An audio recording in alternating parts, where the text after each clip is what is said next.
Es un gozo para mí en esta mañana poder compartir con ustedes algo de la palabra de Dios.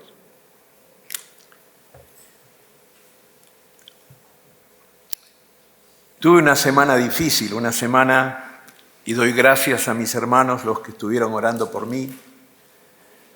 Este es el resultado de sus oraciones. Estoy aquí gracias a Dios. La solución fácil era: avísele al pastor Sosa. Y yo sabía que el pastor Sosa tiene no uno, sino varios mensajes como para dar en cualquier momento de su historia. Pero rogué al Señor que me diera el gozo de poder compartir el Evangelio con ustedes en esta mañana. Vamos a tener una palabra de oración. Oremos. Bendito Dios y amado Padre Celestial, vengo a ti en esta mañana para decirte lo que muchas veces te he dicho. Tú eres mi Dios eternamente y para siempre.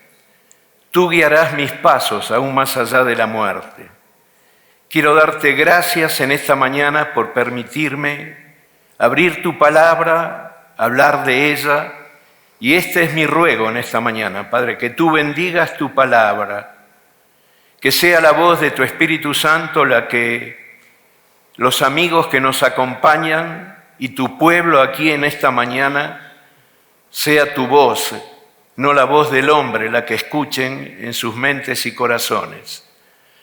Habla con poder en esta mañana, Padre, a tu pueblo para bendición, para gozo, para crecimiento espiritual, para edificación de sus vidas, y los que no son de tu pueblo, Padre, los que no son redimidos por la sangre de Jesucristo, que en esta mañana sea una mañana de salvación y de vida eterna. Recibe las gracias, acepta las alabanzas y adoración que solo tú mereces, oh Dios, y las ofrecemos en el nombre precioso de Jesucristo tu Hijo. Amén. Quisiera invitarles a leer en San Marcos capítulo 15, comenzando del versículo 1.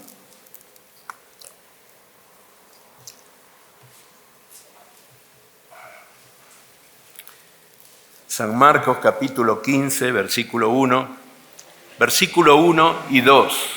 1 y 2.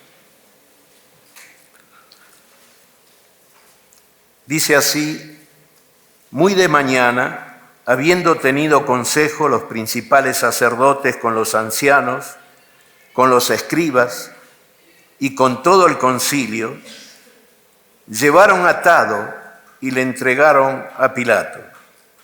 Pilato le preguntó: ¿eres tú rey de los judíos? Respondiendo él le dijo: tú lo dices. El mensaje que voy a compartir en esta mañana, mis hermanos y amigos, tiene el título El reloj del Calvario. Si usted, querido amigo que nos acompaña, amiga que nos acompaña en esta mañana, quiere saber cuál es el precio, cuál es el costo de su salvación, este pasaje de las Escrituras lo revela. Revela cuál es el costo, cuál es el precio de su salvación. Cuando uno lee las Sagradas Escrituras, mis hermanos, se da cuenta que todo gira en torno a la cruz del Calvario. Todo gira en torno a la cruz de Cristo. Si uno va al Génesis, escucha la voz de Dios hablando con Abraham, diciéndole: Abraham, toma ahora a tu hijo Isaac, a tu único, a quien amas, y vete a la tierra de Moría y ofrécelo allí en holocausto sobre uno de los montes que yo te diré.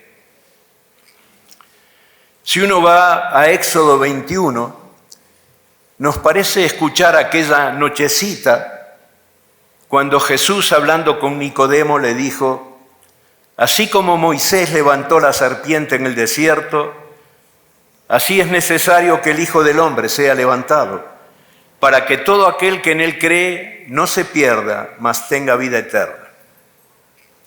Si nos sumergimos en el Salmo 22, Nos parece estar al pie de la cruz y escuchar aquellas palabras de agonía: Dios mío, ¿por qué me has desamparado? Llegamos a Isaías 53 y nos parece ver al varón de dolores, experimentado en quebrantos, que luego como un manso cordero cuelga del madero de una tosca cruz. Seguimos allí adelante, llegamos a Zacarías 13 y vemos al pastor herido y nos parece escuchar aquellas voces que se escucharon en la eternidad: levántate espada contra el pastor y contra el hombre compañero mío. Pero de pronto nos encontramos delante de los evangelios del Nuevo Testamento y allí tenemos una visión resplandeciente de la vida de Jesús. En Mateo tenemos la muerte del rey, en Marcos la muerte del siervo, en Lucas la muerte del Hijo del Hombre y en Juan la muerte del Hijo de Dios. Uno, cuando avanza en el Evangelio de Marcos, sobre todo de Marcos capítulo 15, uno puede ver cómo van desfilando las horas del Calvario en aquel día inolvidable. Fue un día inolvidable para el mundo, para el presente, para la eternidad.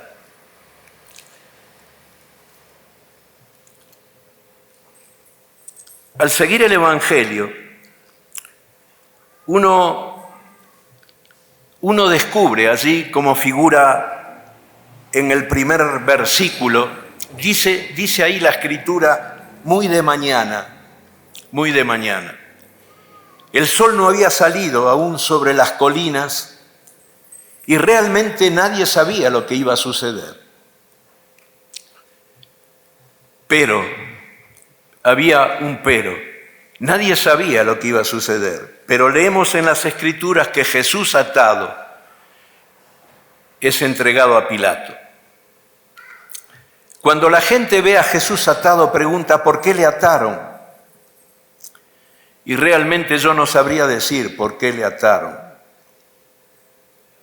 Es una consecuencia del pecado. Mis amigos, el pecado esclaviza, el pecado seduce, el pecado ata, el pecado destruye, el pecado mata. ¿Por qué le ataron?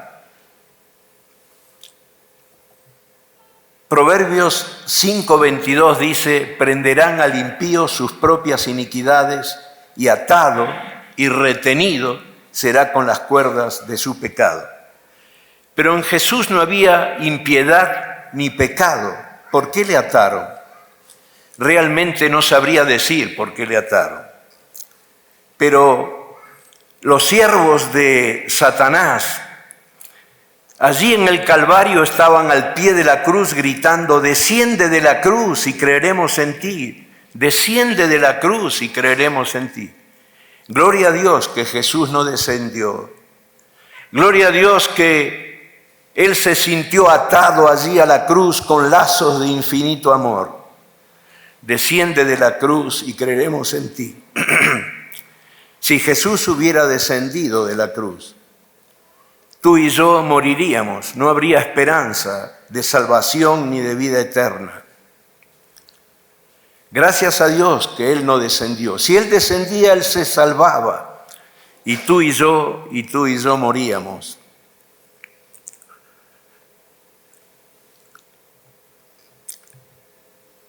La muerte de Jesús en la cruz del Calvario no fue una circunstancia, no fue un hecho aislado, fue un acto de Dios. Fue algo necesario e imprescindible para la salvación de tu alma y de la mía. ¿Por qué le ataron? Cuando Jesús estaba en el huerto de Getsemaní y Judas, con un montón de hombres y guardias con palos y espadas, se presentaron allí en el huerto de Getsemaní, Juan escribe en su evangelio que Jesús, sabiendo todas las cosas que habrían de sobrevenir, se adelantó y les preguntó: ¿a quién buscáis? Le dijeron: a Jesús. Él dijo: yo soy. Cuando él dijo: yo soy, retrocedieron y cayeron a tierra. ¿Por qué le ataron? Yo no sabría decir por qué le ataron, pero pregunto: ¿acaso podrían impedir su poder? ¿No fue con su voz que creó el universo? ¿No fue con su voz que creó el cielo, la luna y las estrellas, a las que llama por nombre y cuenta el número de ellas? ¿No fue con su voz? ¿No fue con su voz que detuvo la tempestad, recriminó al viento y al mar y le dijo: calla, enmudece, y se hizo gran bonanza? ¿No fue con su voz que envió a los cerdos una legión de demonios para libertar al endemoniado gadareno? ¿Acaso no fue con su voz que levantó a Lázaro de los muertos?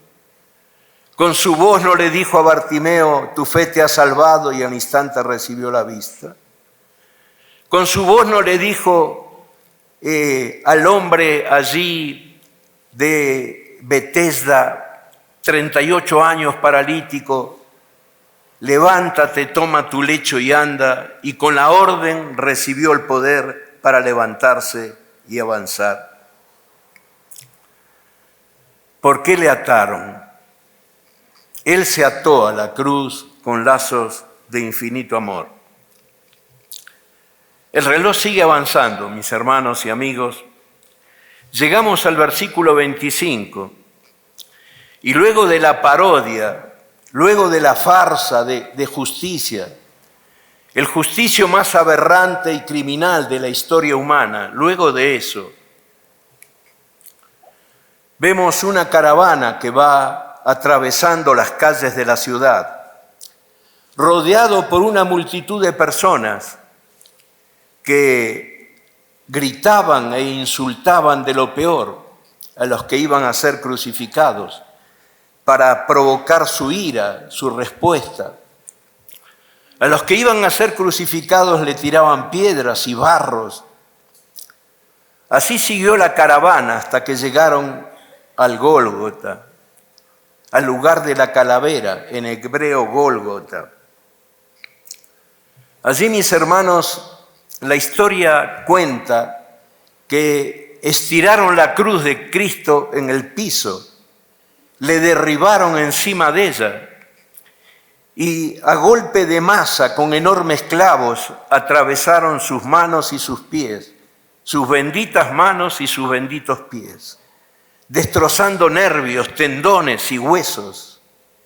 El dolor era tan insufrible, tan insoportable, que los reos enloquecían blasfemando el nombre de Dios y el nombre de sus gobernantes.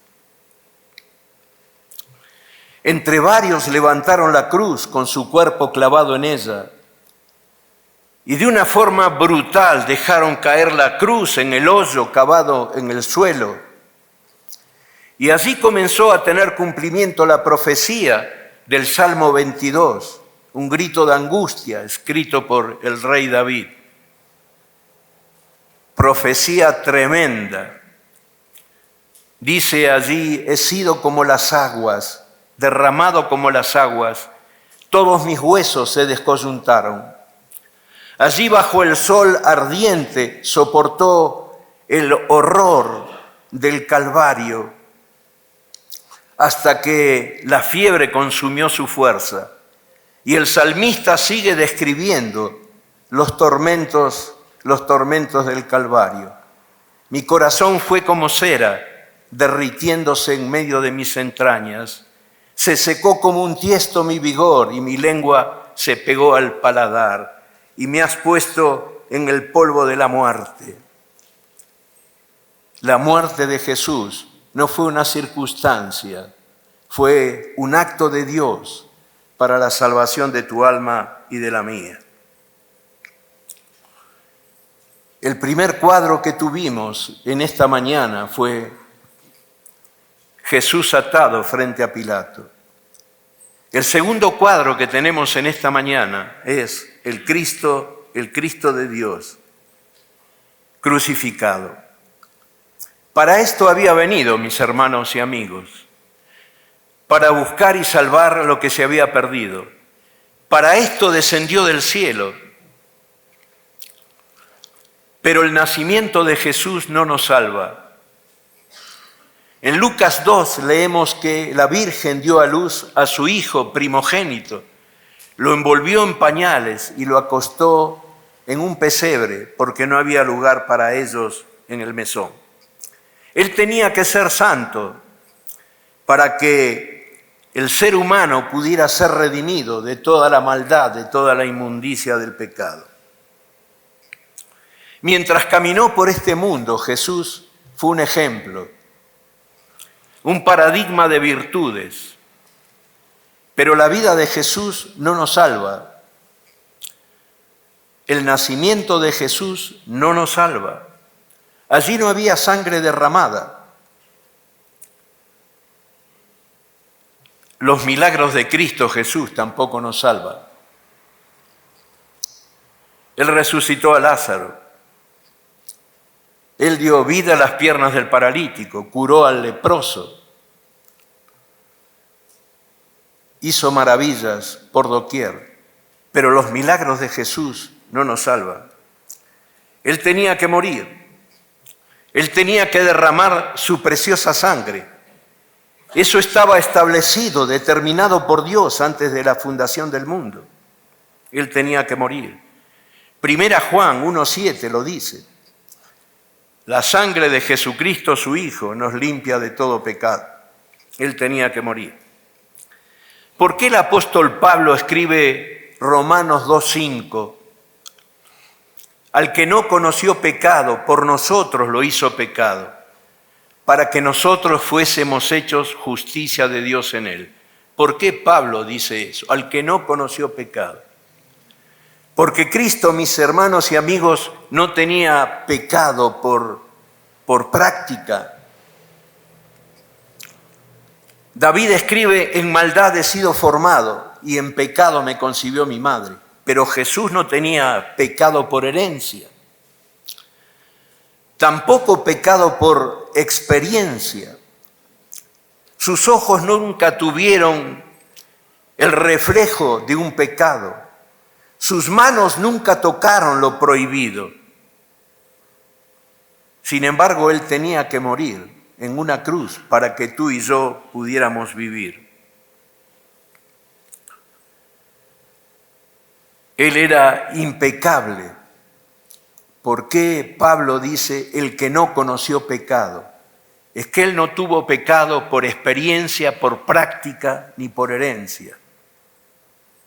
Por eso el escritor a los Hebreos dice, tal sumo sacerdote nos convenía, santo, inocente, apartado de los pecadores y hecho más sublime que los cielos.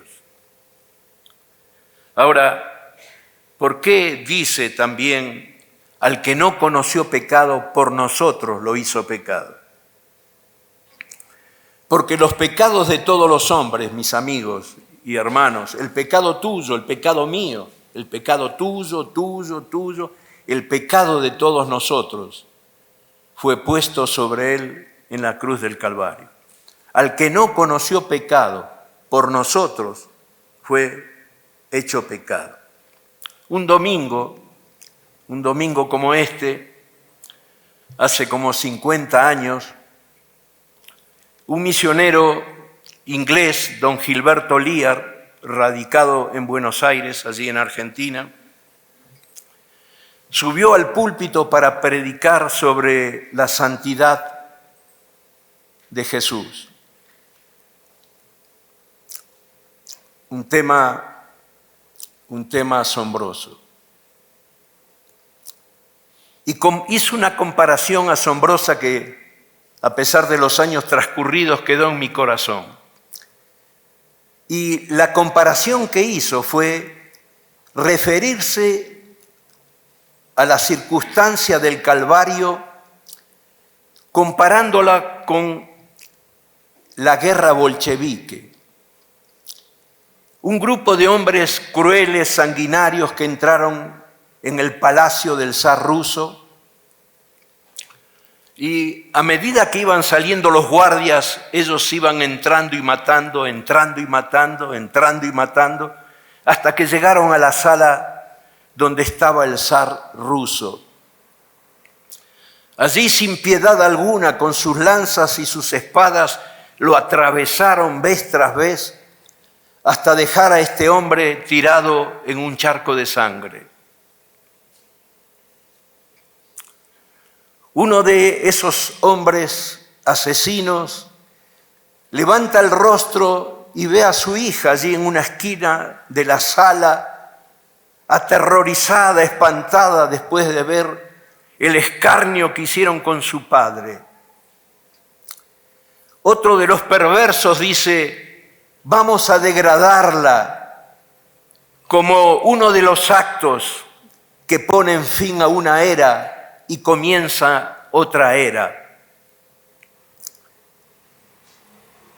Le arrancaron los vestidos, la desnudaron, la vestieron con unos vestidos inmundos, sucios, y la arrojaron, la echaron al muladar. El muladar, el lugar donde se llevaba todo el estiércol, toda la inmundicia del palacio. Allí la encerraron con candados. Y los hombres se iban calle abajo sonriendo y diciendo: veremos qué nos dice mañana, veremos qué nos cuenta mañana. Pasaron las vigilias de la noche, abrieron las puertas, la buscaron y allí la encontraron en un pasillo tirada en el piso. La tocaron, la sacudieron, gritaron, pero estaba muerta, había muerto.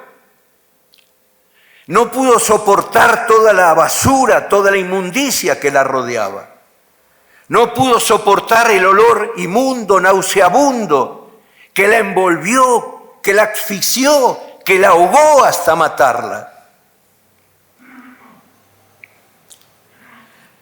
Mis amigos, algo así pasó con Jesús. Él nunca había sentido en su cuerpo, en su persona, en él, el horror, la inmundicia, la maldición del pecado que fue puesto sobre él. Eso sintió cuando el pecado tuyo y mío fue puesto sobre él. Cuando la inmundicia nauseabunda del pecado de la humanidad, de todos los siglos, de todas las edades pasadas y presentes, fue puesta sobre él en la cruz del Calvario. Eso sintió. Sintió un sufrimiento indecible, inexplicable, imposible de transmitir, de explicar para un ser santo, santo, santo como él. Eso sintió. El horror del pecado.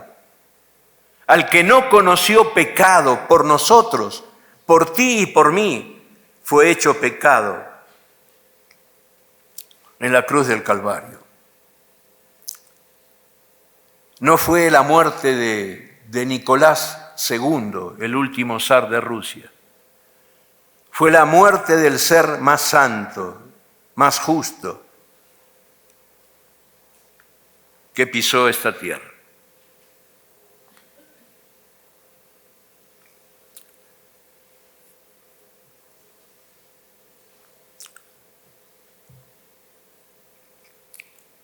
¿Por qué murió Jesús?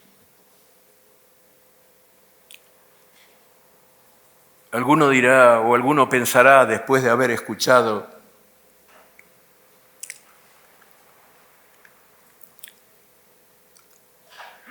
por el flagelo, el látigo de 9 colas con huesos de carnero en sus correas, arrancaba la carne dejando surcos sangrantes. Muchos morían en la flagelación. Alguno dirá, por los clavos que atravesaron sus manos y sus pies, los hombres enloquecían, blasfemando a Dios y a los gobernantes. Alguno pensará, por la corona de espinas. ¿Podremos soportar el dolor de una espina clavada en la frente, en el cuero cabelludo, en la cabeza, una espina? Imaginémonos lo que sería el sufrimiento de una corona de espinas enterrada en la cabeza, en la frente. No, otro dirá, fue la lanza que atravesó su costado. ¿Sabes lo que dice la palabra de Dios? Dice que no fue esto. Dice que la paga del pecado es la muerte. Fue tu pecado y el mío el que llevó a la agonía y a la muerte a Jesús.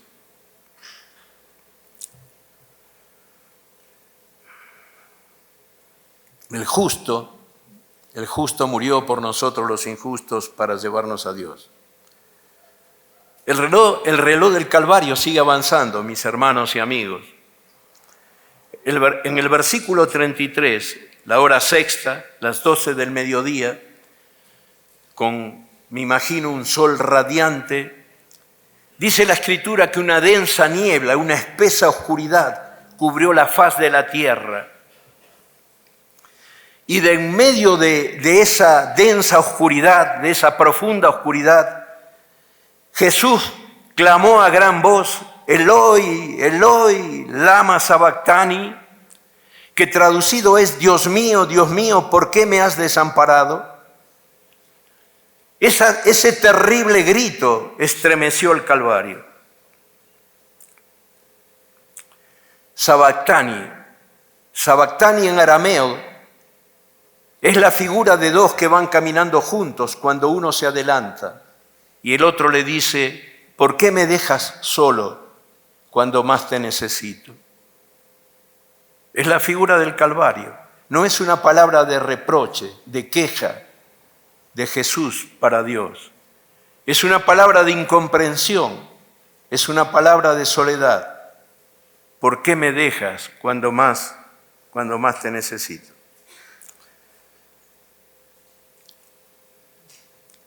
¿Por qué incomprensión? Jesús podía decir, yo fui siempre tu contentamiento, Padre. Yo hice siempre tu voluntad. ¿Por qué me has desamparado? Y uno en este momento de la historia puede ver a un Jesús ya no atado, a un Cristo ya no crucificado, ya no ocultado, sino a Jesús desamparado. Las Escrituras dicen que la gente volvía del Calvario golpeándose el pecho. Algunos tal vez recordando a David, porque David era un ancestro de Jesús, según la carne. David tenía un hijo de muy buen parecer, ambicioso, insolente, yo diría cruel y despiadado. Su nombre Absalón. Él quería ser el rey de Israel. Él quería quitarle el trono a su padre y si hubiera podido también su vida. En poco tiempo hubo 2 ejércitos en el bosque de Efraín, enfrentados en un cruel combate. Y este joven ambicioso y demás, un cobarde, montado sobre un mulo, huyó de la batalla. Su larga cabellera se enredó en una encina y quedó colgado entre el cielo y la tierra. Lo vio Joab, general de David, y le clava 3 dardos en el corazón. Y sus escuderos terminan de matarlo. Ahimás y un etíope van corriendo para llevarle la noticia al rey David. Y David, cuando escucha la noticia, echa su clamor, su lamento al viento. Absalón, Absalón, hijo mío, ¿quién me diera morir por ti? ¿Quién me diera morir por ti? Esto parece insólito, increíble. Un hijo que separó la familia, un hijo que dividió el reino, un hijo que fue responsable de la muerte de cientos de hombres muertos en batalla. David quería morir por él. Absalón, Absalón, hijo mío. Mi amigo, yo te invito en esta mañana que levantes tus ojos y mires la cruz del Calvario. Mírala, mírala. Mira a Jesús, el Hijo más sublime del mundo, el que nunca hizo derramar una lágrima al Padre, el que hizo siempre la voluntad del Padre. Dime, explícame, ¿por qué fue abandonado por el Padre?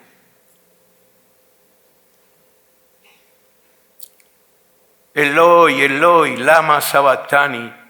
Dios mío, ¿por qué me has desamparado? Y la respuesta fue para ampararte a ti, para pagar el precio inmenso de tus pecados y de los míos.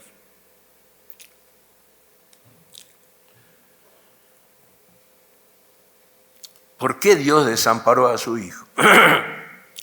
Romanos 8:32 nos da la respuesta. El apóstol Pablo nos da la respuesta. El que no escatimó ni a su propio Hijo, el que no lo ocultó, el que no lo negó, sino que lo entregó por nosotros. El justo que murió por los injustos para llevarnos a Dios. El que no escatimó. La palabra escatimar quiere decir dar lo menos posible. El que no escatimó ni a su propio Hijo.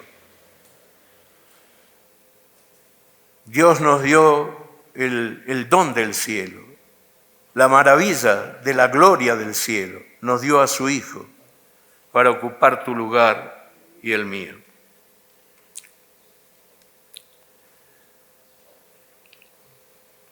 ¿Por qué el sufrimiento? ¿Por qué el escarnio? ¿Por qué el horror del Calvario? Por amor a ti y por amor a mí. Hechos 2:23, 24 dice, a este Jesús, entregado por determinado consejo y anticipado conocimiento de Dios, prendisteis y matasteis por manos de inicuos, al cual Dios resucitó, suelto los dolores de la muerte, por cuanto era imposible que fuese retenida por ella.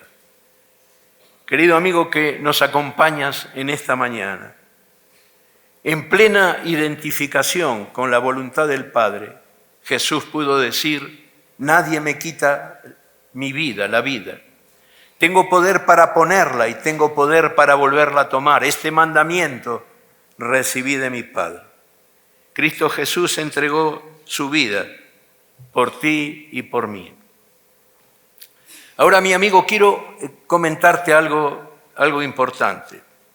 Aunque no quieras reconocerlo, la palabra de Dios nos dice que tú eres un pecador. Lo afirma. La realidad es que todos lo somos.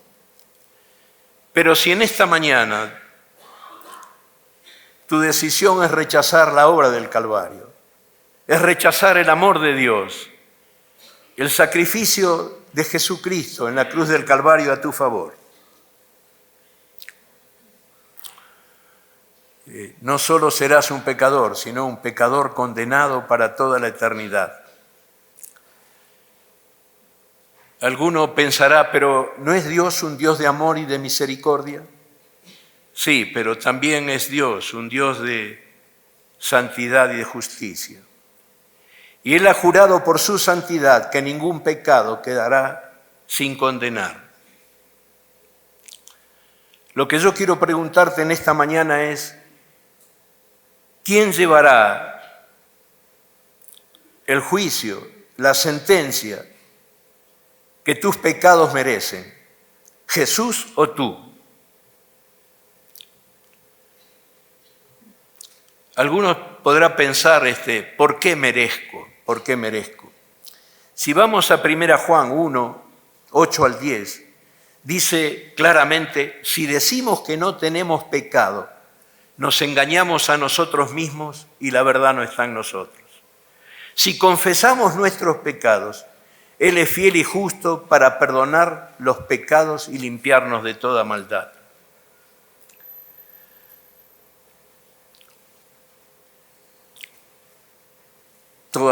Si todavía eso no te convence, ¿quién recibirá el castigo que tus pecados merecen? ¿Jesús o tú?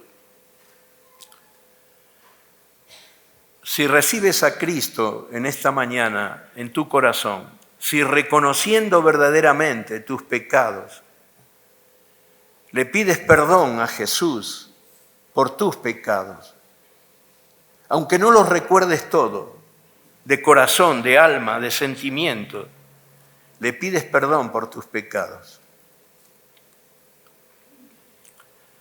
Uno puede decirte en esta mañana con plena seguridad que Él pagó a precio de sangre con su vida por la tuya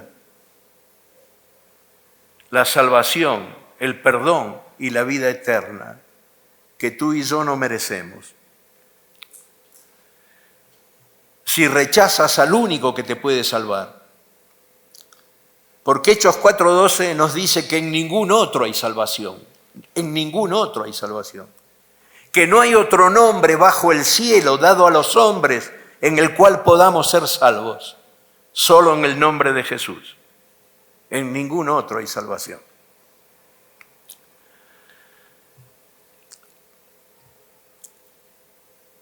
Tienes dos alternativas en esta mañana: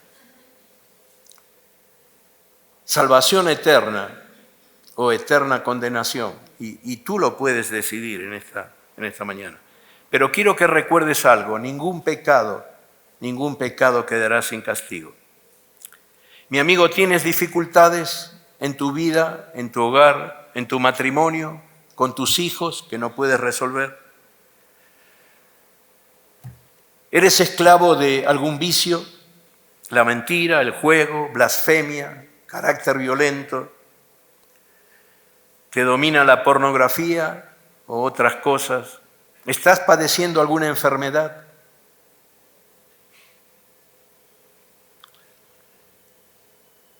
Mi ruego es en esta mañana, ven a Cristo, ven a Cristo.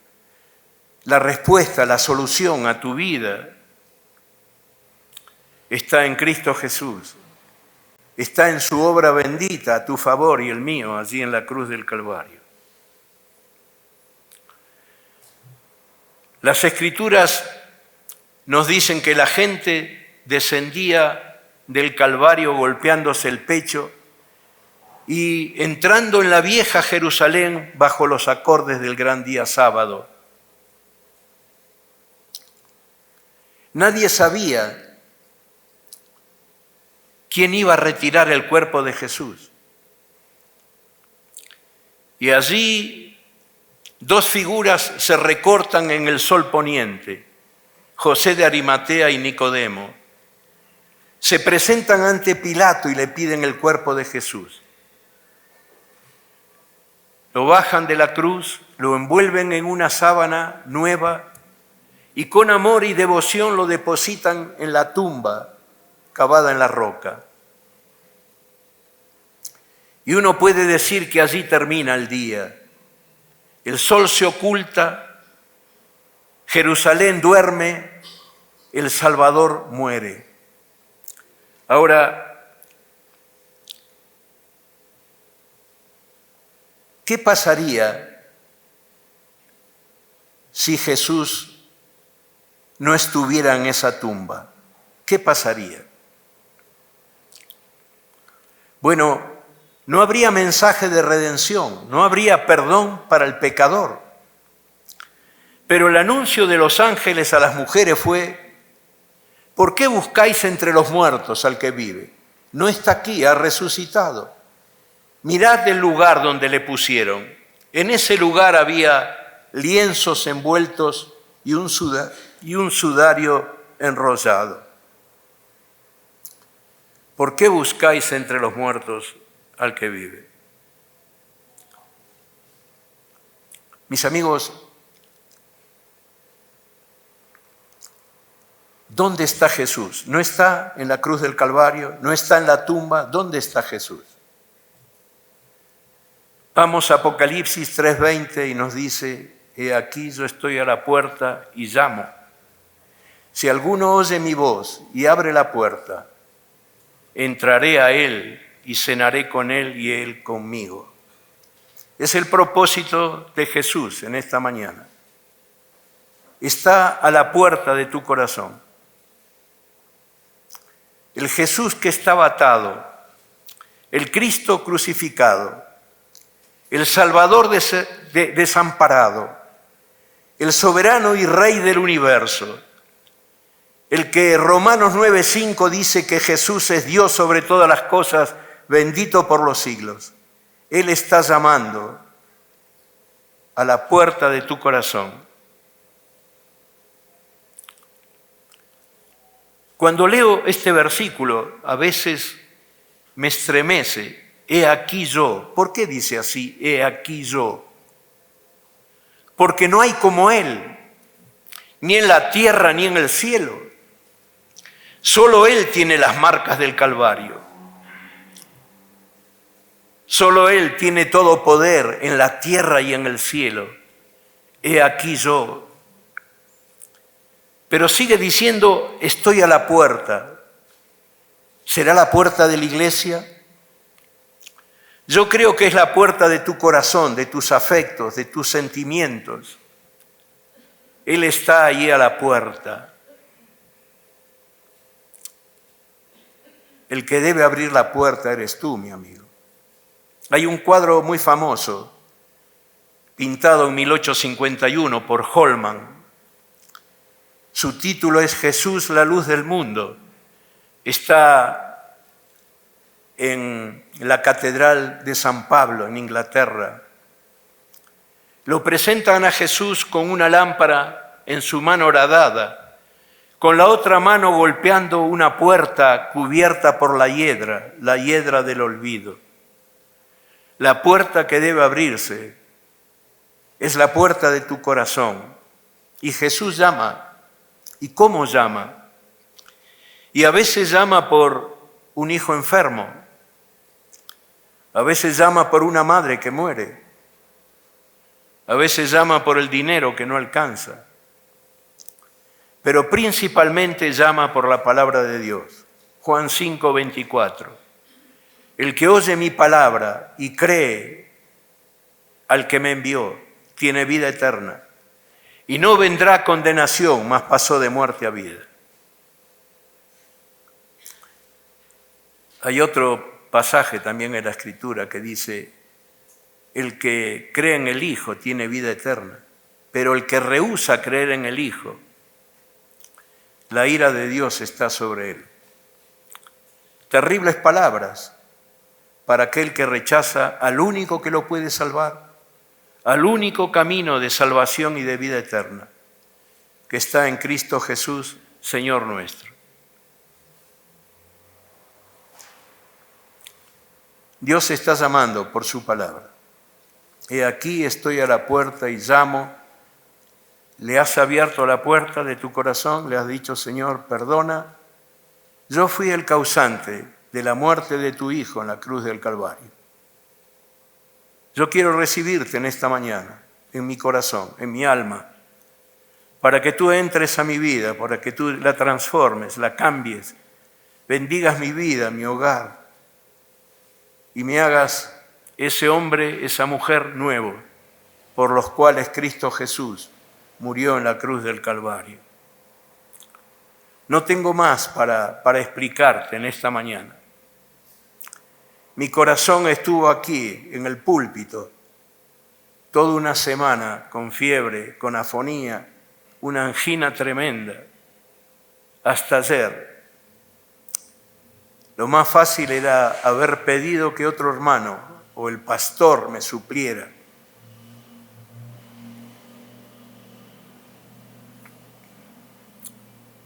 Pero yo dije en mi corazón, quiero tener el gozo de poder predicar.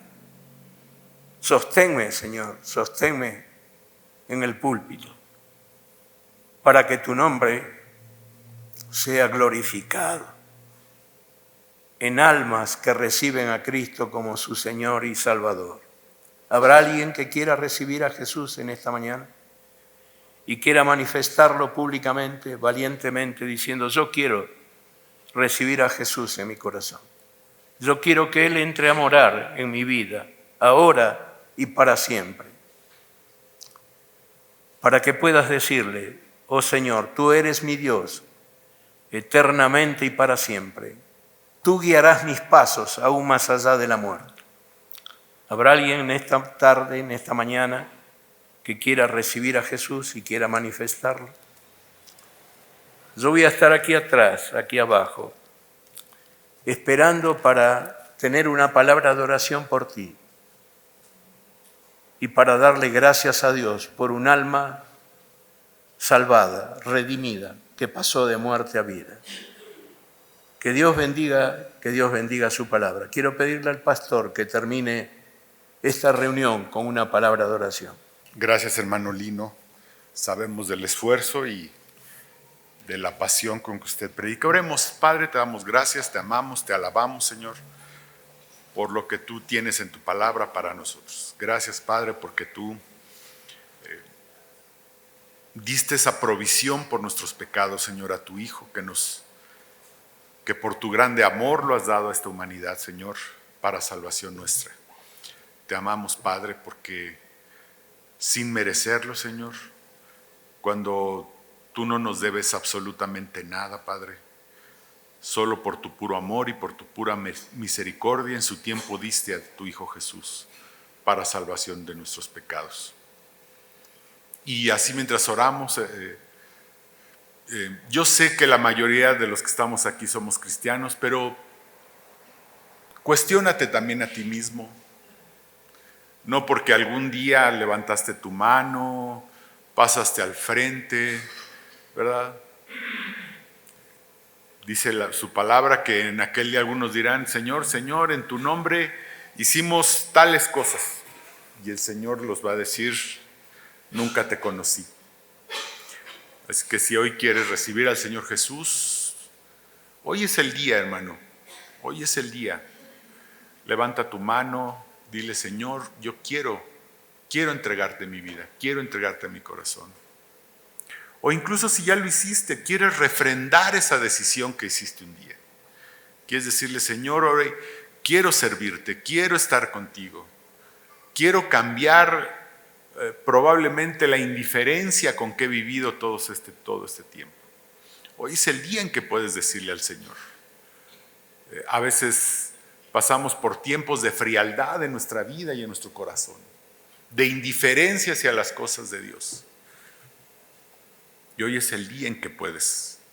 Si es así, levántate ahí en tu lugar, ponte de pie, dile, Señor, quiero entregarte mi vida, quiero entregarte mi corazón, quiero servirte, quiero trabajar para ti, quiero vivir para ti, porque he vivido para mí todo este tiempo y ahora quiero vivir para ti. Hoy es el día en que puedes cambiar esa forma de ver la vida. A veces pensamos que es que no lo siento, es que si no lo siento no lo hago. Te tengo una noticia. El Señor Jesús tenía miedo de ir a la cruz. En el Getsemaní Él dijo, Señor, si puedes que pase de mí esta copa. Él no quería ir a la cruz. Él no sentía que debía ir a la cruz. Sin embargo, fue en obediencia. No importa lo que sientas, hermano. La obediencia es algo que debemos de hacer, lo sintamos o no, lo querramos o no, nos sintamos dispuestos o no. es simplemente algo que debemos de hacer por el simple hecho de que Dios nos lo está ordenando. Gracias, Padre, por tu amor. Gracias, Padre, por tus bendiciones. Ahora, Señor, úsanos en el extendimiento de tu reino. En nombre de Cristo Jesús. Amén.